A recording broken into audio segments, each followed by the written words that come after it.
তো উনি যেটা করছেন এটা কেন করছেন সেটা আপনাদের সবারই হয়তো বোঝা হয়ে গেছে। তো সেখান থেকে আমি বলবো যে এগুলো উনি যতগুলো কথা যতগুলো বলেছেন শুধু দুইটা জিনিস ছাড়া, যে ওনার সাথে আমার বিয়ে হয়েছিল এবং আমাদের একটা বাচ্চা আছে, এটা ছাড়া সম্পূর্ণ কথাই মিথ্যে। উনি যা যা বলেছেন তো সেগুলোর যথাযথ প্রমাণ, প্রত্যেকটি কথার প্রমাণ আমাদের আছে। আরেকটা কথা আমি বিশেষভাবে উল্লেখ করতে চাই, তো বিভিন্ন ফেসবুক মাধ্যম, মিডিয়া, বিভিন্ন মাধ্যমগুলোতে আমাদের ফেক আইডি করে বিভিন্নভাবে যে ফেক নিউজগুলো দেওয়া হচ্ছে আমাদের বিষয়ে। অ্যাকচুয়ালি আমার কোনো ফেসবুক আইডি এখন অ্যাক্টিভ নেই, ইভেন তো নাসিরেরও নেই। নাসিরের একটা ফেসবুক পেজ আছে।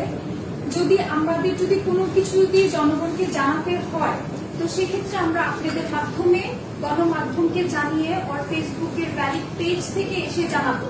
তো দয়া করে কারো কথা শুনে, কোনো কিছু শুনে এসব থেকে বিরত রাখুন, স্প্রেড করা থেকে।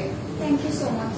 আসলে এখানে তেমন কিছু বলার নাই, কারণ আমি তামিমকে চিনি প্রায় 4-4.5 বছর থেকে। তো আমার ভালো ফ্রেন্ড ছিল, তারপরে আমাকে লাভ হয়, তারপরে আমি তো খুব ক্লোজ থেকেই দেখেছি এবং চিনি আর কি।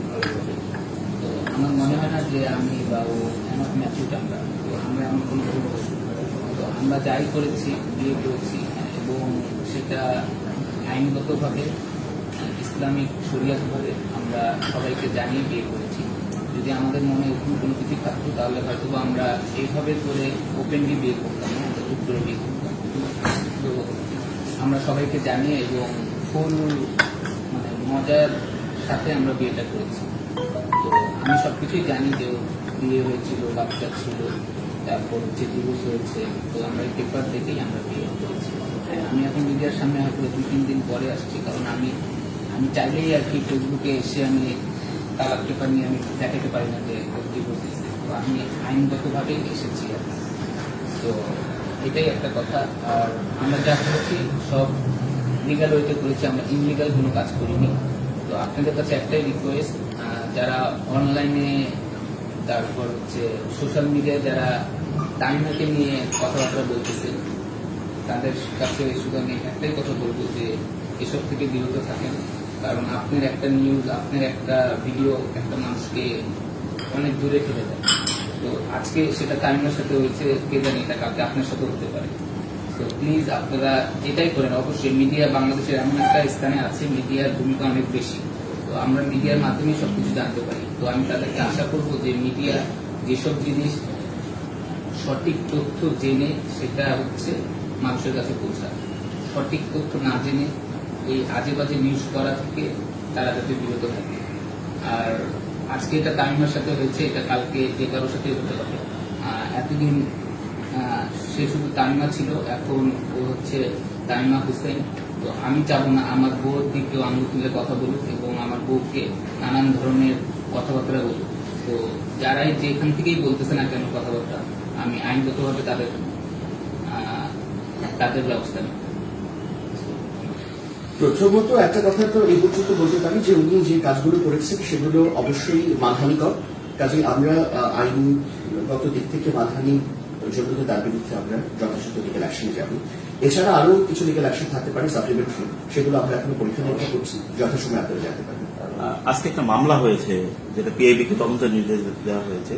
আসলে এই ব্যাপারে আপনাদের চিন্তা ভাবনা কি, বা নাসির কি চিন্তা? আচ্ছা, এটা আমি একটু বলি। আমরা আপনাদের এই প্রেস কনফারেন্স শুরু করার কিছুক্ষণ আগে আমরা গণমাধ্যমের মাধ্যমে জানতে পেরেছি যে আজকে একটি মামলা হয়েছে। মামলাটা কি বিষয় হয়েছে তার কোনো কাগজপত্র এখন আমাদের হাতে এসে পৌঁছেনি। কাজে এই ব্যাপারে মন্তব্য করা দুরূহ। তবে যদি কোনো মামলা হয়ে থাকে এবং সেখানে মিস্টার নাসির হোসেন অথবা তার স্ত্রীকে বিবাদী করা হয়ে থাকে তাহলে আমরা আদালতে আমাদের যথাযথ বক্তব্য পেশ করব। তামিমার কাছে একটু প্রশ্ন করতে পারি, সেটা হচ্ছে যে আপনি বলছেন যে প্রশ্ন তো এখন একটা জায়গায় এসে দাঁড়িয়েছে। উনি বলছেন যে আপনাদের সাথে ডিভোর্স হয়নি, আপনি বলেছেন যে একদম প্রপার চ্যানেল হয়ে এসছে 2017 সালে হয়েছে। মানে 2017 সালের পর আর আপনার মেয়ে কোথায় থাকছে বা তার সাথে কি আর কখনো যোগাযোগ ছিল? হ্যাঁ, আমার মেয়ের হওয়ার পর থেকে আমার কাছে ছিল। ওর বয়স 6 বছর পর্যন্ত, 2019 পর্যন্ত আমার মেয়ে আমার কাছেই ছিল। ইভেন তো আমি এনাফ পরিমাণে ক্যাপেবল আমার বাচ্চাকে কন্টিনিউ তাকে ফিট করানো, তার education each and everything bear করার মতো এনাফ পরিমাণ আমি সেই ক্যাপাবিলিটিটা রাখি। আর দ্বিতীয়ত হচ্ছে আমার কন্টিনিউসলি তার সাথে যোগাযোগ হচ্ছে, ইভেন তো মোবাইলে ভিডিও চ্যাটে আমি খবর নেওয়া, আর কোন স্কুলে পড়তেছে, টিচারের ইচ অ্যান্ড এভরিথিং। আর ওকে নিয়ে যাওয়া হয় 2019-এ নিয়ে যাওয়া হয় আমার বাসায় এসে ওকে দেখা করার কথা বলে ওকে ওরা নিয়ে যায়। তো যখন নিয়ে যায়, আমার মা যখন ওকে পায় না, তখন আমি ফ্লাইটে ছিলাম। তো আমার মা না পেয়ে আমাকে একটা মেসেজ করে, লস এঞ্জেলস ফ্লাইট, অনেক লং ফ্লাইট, তো 19 আওয়ার্স আমার আম্মা আমাকে রিচ করতে পারেনি। তো সেখান থেকে আমার মা যে একটা মামলা করে যে আমার নাতনিকে পাওয়া যাচ্ছে না, কারণ উনি এটা বলেনি যে মেয়েকে নিয়ে যাবে, উনি মেয়ের সাথে দেখা করতে আসছে, দেখা করতে এসে মেয়েকে উনি কাউকে কিছু না বলে উনি নিয়ে চলে যান।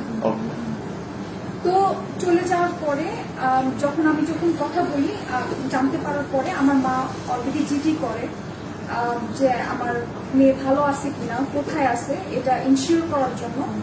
তো তখন উনি বলছে যে আমার মেয়ে আমার কাছে আসে, আপনি মেয়েকে বলেন বাংলাদেশে আসতে, যা করেন আপনি নিয়ে এসে করবেন। যেহেতু আমি তখন বাংলাদেশে আসতে পারিনি, তো সেক্ষেত্রে আমি আইনিভাবে কোনো স্টেপ নিতে পারিনি।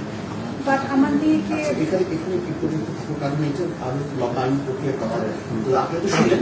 এখন যদি এটা আরো একটা অন্য প্রসঙ্গ হতে পারে, কাজে এটাও আইনি পরীক্ষা নিরীক্ষা ছাড়া আর বেশি মন্তব্য করার কোনো প্রয়োজন নেই। মানে আপনার বাচ্চা নিয়ে যাওয়ার পরে আপনি আইনি পদক্ষেপ নিয়েছিলেন? হ্যাঁ, উনি একটা যে আইনি পদক্ষেপ নিয়েছিলেন, যেটা সম্পূর্ণ হয় নাই, সেটা হয়তো সরকার ভবিষ্যতে করবেন। কাজে এটা নিয়ে আমরা আলোচনা, আর এটা এই আজকের প্রসঙ্গ কিন্তু সেটা না। একটা জিনিস আসলে আমার না, আসলে সবারই জানার সেটা হচ্ছে যে জিনিসটা 2017 সালে সলভ হয়ে গেল, একটা মানুষ তার মানে রাশিদ তো একটা ভয়ঙ্কর মিথ্যা কথা সবার কাছে প্রচার করছে, যে বলতেছে ওয়ান ফাইন মর্নিং আমি দেখি আমার ওয়াইফ নেই। তো এটা এত বড় মিথ্যা কিভাবে সম্ভব? এটা একটা ক্লিয়ার জিনিস। এটা আমি যদি ক্লিয়ার করে বলি, আমার যতদূর মনে আছে 9 মাস আগে রাকিব আমার ওই নাসির আমার ছবি ইনস্টাগ্রাম পেজে দেয়। পেজে দেওয়ার পরে এটা যথারীতি পরিমাণে আলোচনা ফেলছিল। তো যখন ওকে প্রশ্ন করা হয়, কিন্তু ক্লিয়ার বাক্যে বলে যে এই সেই মেয়ে যাকে আমি এখনো বিয়ে করিনি, বিয়ে করলে হঠাৎ করেই করবো সবাইকে জানিয়ে। বাট ও কিন্তু এটা বলেনি যে ও আমার কি লাগে না লাগে, ও কিন্তু বলেছে যে আমি মেয়েকে বিয়ে করবো, যখন বিয়ে করবো আমি হঠাৎ করে বিয়ে করবো। তো ওটাও চলে গেছে। এরপরে 3 মাস আগে হয়তো বা ও আরেকটা গণমাধ্যমেও এটা জানিয়েছে যে ওই ছবির মেয়েকে আমি বিয়ে করতে যাচ্ছি, ওটাও গেল। তারপর হচ্ছে গিয়ে আমরা খুব ধুমধাম করে আমাদের কাবিন করেছি। কাবিনের পর আমরা গায়ে হলুদও করেছি। রিসেপশনের আগে সে হঠাৎ করে কিভাবে জানতে পারে? এটা তো হঠাৎ করে হয়নি।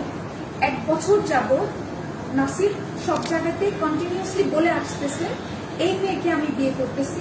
ইভেন তো আমরা খুব ওপেনলি এটা নাসির সবাইকে বলছে। আমি যেহেতু একটা জায়গায় জব করি, সেক্ষেত্রে আমি মিডিয়ার সামনে আসতে চাচ্ছিলাম না। তো সেই ক্ষেত্রে ও হয়তো বা আমাকে ওইভাবে উপস্থাপনা করতে চায়নি যে বিয়ে করলে এমনি সবাই দেখবে। তো হঠাৎ করে উনি কিভাবে জানতে পারেন? তো অবশ্যই উনি যেটা করতেছে এটা পাবলিক এই প্ল্যাটফর্মটাকে পাওয়ার জন্য। আর উনি জানেন যে রিসেপশনে আমরা অবশ্যই আমাদের 2 জনের ফ্যামিলির অনেক ইম্পর্টেন্ট গেস্ট আসে। রিসেপশনে আমরা মানে ভিআইপি কিছু পার্সন থাকে যাদেরকে আমরা সব অনুষ্ঠানে রাখতে পারি না, যাদেরকে রিসেপশনে রাখি। তো ওইটা আলোচনা ফেলা, আর ওর মাঝখানে ঝামেলা করলে আমরা ওদের রিসেপশনে অলরেডি বিজি আছি। তো ওই জায়গাতে আমাদের 2টো উপায় থাকবে। এক, আমরা রিসেপশন ক্যান্সেল করে দিব, ওটা একটা নিউজ হয়ে যাবে যে আমরা রিসেপশন ক্যান্সেল করে দিছি। আর দ্বিতীয়ত হচ্ছে কি, যদি ক্যান্সেল যদি নাও হয়ে থাকে, তো ওইটা আমরা একটা মানে একটা মানে বাজে ভাবে আমরা একটা মানে হেনস্থ হব। তো ওই জায়গা থেকে উনি দুইটা জিনিসই উনি করার চেষ্টা করেছেন। বাট আমরা তখন যে we are crystal clear, we are not guilt, so we are innocent. তো সেক্ষেত্রে আমার কোথাও ভয় কাজ করেনি। আমি যে কোথাও আল্লাহ এটা করেছে আমি ফেসে যাব, আমি কোনো ভুল করিনি। আর উনি যে বলছেন যে উনি আমার বাসায় আইনজীবী আসছে, বাসায় পুলিশ পাঠানো হচ্ছে, এগুলো পুরোপুরি মিথ্যে কথা। আমার বাসায় কোনো উকিল নোটিশ আসেনি, কোনো আইনজীবী আসেনি, কেউ আসেনি।